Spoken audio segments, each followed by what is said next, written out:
Hello everyone, I am CP Jadon, your UGC Net Management Faculty and आज हम देखने वाले हैं यूनिट नंबर 6 और यूनिट नंबर 6 का भी पहला पार्ट जो कि हमारा है स्ट्रेटेजिक मैनेजमेंट के बारे में।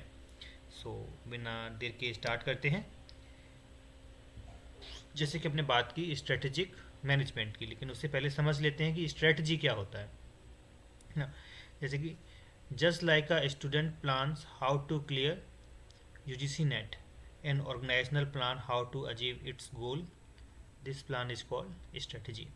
तो स्ट्रेटजी क्या होता है, जैसे कि आप भी UGC नेट का एग्ज़ाम है उसको क्लियर करना चाहते हैं तो उसके लिए भी आप एक रोड मैप तैयार करते हैं कि आपको क्या करना है, कैसे करना है, कितने टाइम आपको पढ़ना है, कहाँ से आपको कंटेंट देखना है ना।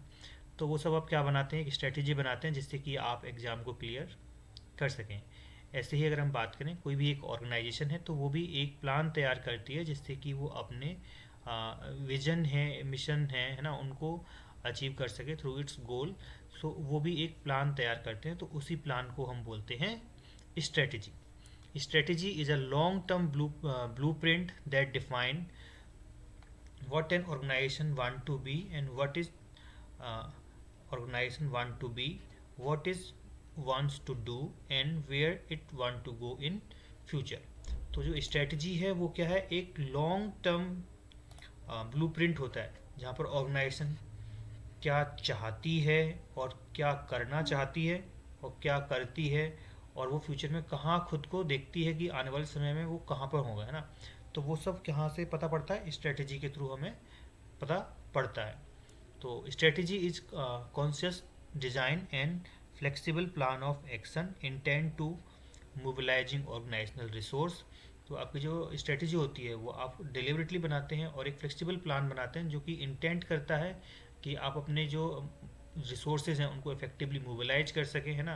Direct effort and behaviour, handle events and problem, identify and utilise opportunity, face challenges and threat for survival and success. So अगर सिंपल वर्ड्स में हम बात करें तो strategy is a plan that guide an organisation towards its future goal. तो यही है strategy कि आप एक ब्लूप्रिंट तैयार करते हैं लॉन्ग टर्म जिससे कि आप अपने गोल्स को अचीव कर सकें। अब हम बात करते हैं कॉन्सेप्ट ऑफ स्ट्रेटजिक मैनेजमेंट। तो अब उसी में आप जब मैनेजमेंट प्रोसेस को इन्वॉल्व कर देंगे तो हम स्ट्रेटेजिक मैनेजमेंट बोलते हैं। So strategic management refers to the managerial process of developing a strategic vision, setting objective, formulating strategy, है ना, implementing them and evaluating performance and initiating corrective action whenever required. So अब आप क्या कर रहे हैं, स्ट्रेटजी को formulate कर रहे हैं, आप मिसा अपना मिशन, विजन सेट सेट जो आपने किया है, ऑब्जेक्टिव सेट किए हैं आपने, उसके अकॉर्डिंग आपने क्या किया है, स्ट्रेटजी को फॉर्मुलेट किया है, फिर आप उसे इम्प्लीमेंट कर रहे हैं, है ना। इम्प्लीमेंट करने के बाद उसे आप इवेल्युएट कर रहे हैं, और इवेल्युएट करने के बाद अगर वहाँ पे कोई करेक्टिव एक्शन की ज़रूरत है तो आप वो करेक्टिव एक्शन भी वहाँ पर लेते हैं जिससे कि आपकी स्ट्रेटजी आप उसे इफेक्टिवली इम्प्लीमेंट कर सकें। So strategic management is a continuous and cyclic process. जो आपका स्ट्रेटेजिक मैनेजमेंट है वो क्या है, एक कंटिन्यूस एंड साइक्लिक प्रोसेस है, क्योंकि आपका जो एक्सटर्नल या इंटरनल इन्वायरमेंट है कि किसी भी ऑर्गेनाइजेशन के लिए वो हर टाइम चेंज होते रहते हैं। तो आपकी जो स्ट्रेटजी है वो इतनी फ्लेक्सिबल होनी चाहिए कि उन चेंज को भी अडॉप्ट करते हुए हम आगे मूव कर सकें। अगर हम बात करें कोई भी ऑर्गेनाइजेशन क्यों स्ट्रेटेजिक मैनेजमेंट करती है तो उसको हम दो वर्ड्स में देख सकते हैं किस लिए करती है। एक तो वो कम्पिटिटिव एडवांटेज लेना चाहते हैं, और कम्पिटिटिव एडवांटेज का मतलब क्या है कि वो कुछ ऐसा करना चाहते हैं जिससे कि वो उनके कॉम्पिटिटर हैं उनसे वो आगे निकल सकें, है ना। वो एक ऐसी स्ट्रेटजी बनाना चाहते हैं जिससे कि उनके जो कॉम्पिटिटर हैं वो उनसे पीछे रह जाएं और और जो कंपनी है वो अपने कॉम्पिटिटर से आगे निकल जाए। और वो कैसे हो सकता है, या तो वो कस्टमर को वैल्यू प्रोवाइड करेगी, enabling organisation to outperform the competitor, या वो या कुछ ऐसा काम करें कि वो उन्हें आउट परफॉर्म कर देंगे अपने कॉम्पिटिटर को, है ना। और एक और क्यों करती हैं company strategic management, to guide organisational success through environmental changes by responding appropriately to internal external forces. जो मैंने आपको अभी बताया कि कोई भी ऑर्गेनाइजेशन है वो आइसोलेशन में काम नहीं करती है, वहाँ पे एक्सटर्नल इन्वायरमेंट होता है जहाँ पर रूल्स एंड रेगुलेशन है, गवर्नमेंट की टेक्नोलॉजी चेंज हो रही है ना। पूरी पेस्टल जो हम अभी एक वो देखेंगे, इन्वायरमेंट स्कैनिंग करने का तरीका होता है पेस्टल, तो वो बताता है कि एक्सटर्नल इन्वायरमेंट में क्या क्या आता है, तो उनको हम स्टडी करते हैं और उसके अकॉर्डिंग ही हम क्या करते हैं, जो थ्रेट्स हैं या अपॉर्चुनिटी उनको हम एक्सप्लॉइट करते हैं, जिससे कि हम और अच्छा परफॉर्म कर सकें, कॉम्पिटिटिव एडवांटेज ले सकें। So, the importance of strategic management lies in enabling organization to perform better than its competitor and its own past performance। या तो अपने आप कॉम्पिटिटर से भी अच्छा करें और अपने की आपकी जो पास्ट परफॉर्मेंस थी उसको भी उससे आप अच्छा कर सकें करंट सिनेरियो में। इसके लिए भी हम स्ट्रेटेजिक मैनेजमेंट करते हैं, है ना। तो ये आप देखिएगा, अब देख लेते हैं nature and characteristic of strategic management. So strategic management is long term process है, ये एक लॉन्ग टर्म प्रोसेस है, डेफिनेटली कंटिन्यूस एंड डायनेमिक है, क्योंकि आपका इन्वायरमेंट हर टाइम चेंज हो रहा होता है। और स्ट्रेटेजी कहाँ पर बनाई जाती है, टॉप लेवल पर बनाई जाती है ना, तो टॉप लेवल मैनेजमेंट डिसीजन होता है। और इसमें जितने भी एरिया हैं बिजनेस के वो सब इन्वॉल्व होते हैं, कि ऐसा नहीं हो सकता कि आप सिर्फ एक एरिया या अपने प्रोडक्शन को या मार्केटिंग को किसी एक स्पेसिफिक एरिया को लेते हुए आप स्ट्रेटेजिक मैनेजमेंट कर रहे हैं ना। अगर आप ऐसा करेंगे तो आपकी स्ट्रेटेजी फेल हो जाएगी। तो strategic management integrate all areas of organisation, जिससे कि आप बेहतर कॉम्पिटिटिव एडवांटेज ले सकें अपने कस्टमर्स के अपने कॉम्पिटिटर के ऊपर, है ना। It help organisation to adopt changing business environment। So these are the few characteristics of strategic management। अब इसकी इम्पोर्टेंस क्या है, स्ट्रेटेजिक मैनेजमेंट आपको provide clear direction and long term focus। It help in achieving competitive advantage, enabling organization anticipate and respond to environmental change, ensuring effective utilization of resource, improving organizational performance, facilitating coordination among different area of business, help in achieving organizational goal and objective efficiently, support better decision making at the top level management. So these are the few importance of strategic management, जो कि आप सबको पता है।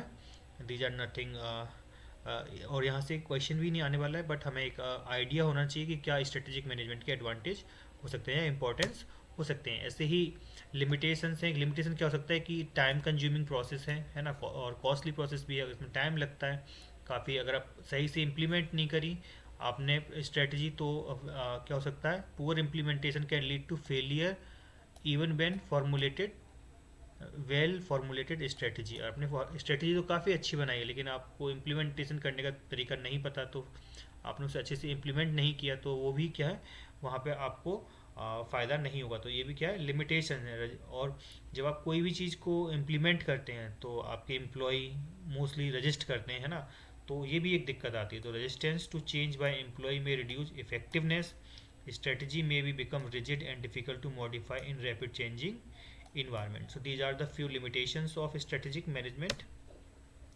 अब हम बात करें कंपोनेंट ऑफ स्ट्रेटेजिक मैनेजमेंट की, कौन कौन से कंपोनेंट होते हैं। तो यहाँ से कभी कभी पूछ लिया जाता है क्वेश्चन की विजन क्या होता है, मिशन क्या होता है ना, या गोल और ऑब्जेक्टिव क्या होते हैं। एक स्टेटमेंट्स आ जाएगा, वो आपसे पूछ लेंगे कि ये मिशन विजन क्या होते हैं, और ये कई बार क्वेश्चन पूछा भी गया है इनफैक्ट, तो हमें ये थोड़ा सा ध्यान से देखना होगा, है ना।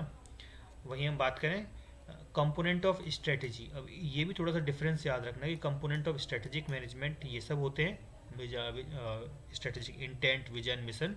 और वहीं component of strategies are competitive advantage, resource allocation, policies, action plan, ये सब होते हैं ना। तो ये एक थोड़ा सा डिफरेंस है, वो याद रखिएगा। अब देख लेते हैं कि स्ट्रेटेजिक इंटेंट क्या होता है। तो स्ट्रेटेजिक इंटेंट सोच long term ambition of organisation and what is want to achieve in future. Don't worry about this, इनको बस हम एक बार रीड करेंगे और एक एग्जांपल है इसके बाद, उससे हमें ये सारी चीज़ें क्लियर हो जाएंगी, है ना। फिर है vision. Vision describe what organisation want to become in future, की ऑर्गेनाइजेशन फ्यूचर में क्या बनना चाहती है। वही हम बात करें मिशन की, तो mission explain why the organisation exist. ये आप जो हाईलाइटेड टर्म्स हैं इनको आप जरूर याद रखिएगा, एग्जाम में इन्हीं के इर्द गिर्द आपसे क्वेश्चन पूछ लिया जाता है और आपको यही डिफरेंस समझ में आना ही चाहिए। What it does and whom it सर्व, की ऑर्गेनाइजेशन क्या करती है और किसके लिए काम करती है वो मिशन स्टेटमेंट में आता है। Goals are broad result that the organisation want to achieve over the time. अब विजन को किस तरीके से अचीव किया जाए उसके लिए हम मिशन स्टेटमेंट्स बनाते हैं। अब मिशन स्टेटमेंट में भी किस तरीके से अचीव किया जाए तो वो हम एक ब्रॉड लेवल पे गोल बनाते हैं। अब गोल के बाद इस गोल को कैसे अचीव किया जाए तो उसके लिए हम टाइम बाउंड फ्रेम में ऑब्जेक्टिव सेट करते हैं जो कि मेजरेबल होते हैं। तो objective are specific, measurable and time bound target to set achieve goals, है ना। तो ये सब हमारे मिशन विजन स्टेटमेंट्स हैं। अब ये क्या होते हैं इनको एक एग्जांपल के थ्रू समझ लेते हैं। मान लीजिए कोई एक ऑर्गेनाइजेशन है, उसको उसका इंटेंट है ना, स्ट्रेटेजिक इंटेंट है to eliminate poverty and improve quality of life of people in India. कोई एक ऑर्गेनाइजेशन है उस वो चाहती है कि इंडिया में से पॉवर्टी ख़त्म हो जाए और जो क्वालिटी ऑफ लाइफ है वो बेहतर हो जाए। तो उन्होंने अपना विजन स्टेटमेंट बनाया, देखिए, to create poverty free India where citizen has access to basic needs and equal opportunity. So this is the vision statement. तो vision statement क्या बता रहा है, what the organization want to become। अब वो क्या क्या बनना चाह रही है, वो चाहते हैं क्या कि पॉवर्टी, इंडिया में से पॉवर्टी बिल्कुल ख़त्म हो जाए और सबके पास basic needs and equal opportunity हो, है ना। तो अब कैसे हम अटेन करेंगे ये चीज़ को, तो फिर आता है मिशन स्टेटमेंट। अब हम पॉवर्टी फ्री इंडिया कैसे ला सकते हैं, बना सकते हैं, तो उसके लिए to reduce poverty in India by implementing of poverty कैसे ख़त्म करें, so by implementing regional west development programme, है ना, फोकसिंग ऑन एजुकेशन, एजुकेशन पे ध्यान दें हम लोग, एम्प्लॉयमेंट जनरेशन पे ध्यान दें जिससे कि गरीबी ख़त्म हो, एंड स्किल डेवलपमेंट पे ध्यान दें जिससे कि लोगों स्किल्स हो, उन्हें काम करने के मौके मिलें अच्छे, जिससे कि गरीबी है वो ख़त्म हो जाए। तो हम देखो, अब वही vision statement poverty free India बनाना चाह रहे हैं, तो अब ये कैसे होगा वो यहाँ पे बता रहे हैं कि हम एम्प्लॉयमेंट जनरेट करने के लिए लोगों को प्रोत्साहित करेंगे, स्किल देंगे उन्हें, है ना, रीजनल प्लान बनाएंगे। तो अब हमने गोल सेट किया कि इसे कैसे किया जाए, to reduce poverty level across different region of India. और हम डिफरेंट रीजन में से देखो पॉवर्टी ख़त्म करने के लिए आ रहे हैं। To improve employment and income opportunity for poors. अब ये कैसे करेंगे, तो उसके लिए हमारा ऑब्जेक्टिव देखो सेट कर रहे हैं, टू एलिमिनेट पॉवर्टी इन, सबसे पहले देखो दिल्ली में वो उन्होंने जो एक टाइम बाउंड फ्रेम एक लिया है कि सबसे पहले दिल्ली में हम गरीबी ख़त्म करेंगे 1 साल में। To reduce poverty in north India within 5 year, और 5 साल में हम पूरे नॉर्थ में से पॉवर्टी ख़त्म कर देंगे। पहले साल दिल्ली में से करेंगे, फिर 5 साल में नॉर्थ में से कर देंगे। To provide skill training to 10,000 people every year. तो इस तरीके से जो ऑर्गेनाइजेशन का जो बेसिक मिशन है ना, विजन है, उसको हम अचीव कर लेंगे। So this is all about the strategic management कि स्ट्रेटजिक मैनेजमेंट क्या होता है। अब कल देखेंगे what is the process of strategic management. Till then, thank you.